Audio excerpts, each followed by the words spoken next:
မိသားစုနဲ့အတူဖျားဖို့ခီးစဉ်တွေတွားမလို့တငယ်ချင်းတွေကိုဒီမှာဆောင်းဆိုင်နေတာပါည7 နာရီကိုကားကစားထွက်မှာဆိုတော့တငယ်ချင်းတွေကမရောက်လာသေးဘူးအခုချိန်မှာတော့ကားစားထွက်နေပါပြီကားကတော့တငယ်လုံးစီးရမှာပါ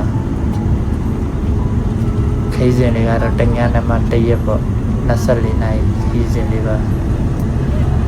ဒါတော့မနေ့အစောကြီးကိုဖျားဖို့ရောက်ရှိထားပါပြီဗျ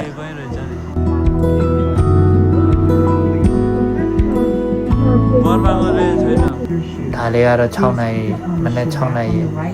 မြင်ဝင်လေးပါဗျအများခေါ်ကြတဲ့ခေါင်းခေါ်က9 မျက်နှာဖျားပေါ့ဗျအရင်တက်ပဲပါလေဗျပထမဆုံးရောက်ဖို့တာဆိုတော့ဒီမှာတော့အခုချိန်ကလေးကလူတွေကတော့အများစွာရောက်ရှိနေပါတယ်ဗျ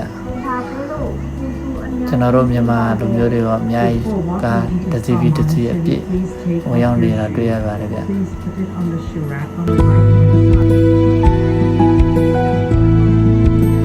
မနက်6 နာရီမိုးလေးတော့လင်းလာပြီဗျ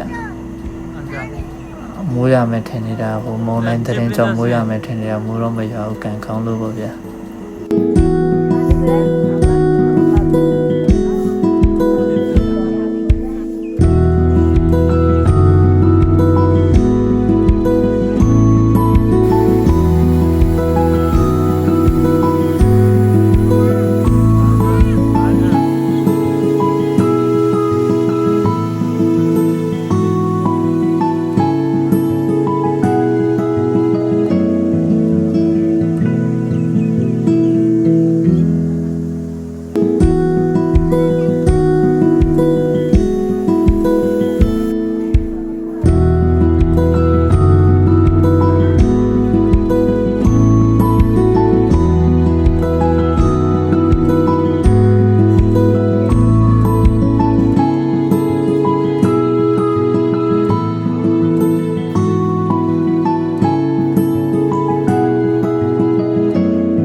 ဗီဒီယိုကအရင်ရှည်သွားမှာမလို့နောက်ဗီဒီယိုတစ်ပုဒ်လေးနဲ့ပြန်ဆက်လိုက်ပါမယ်ဗျ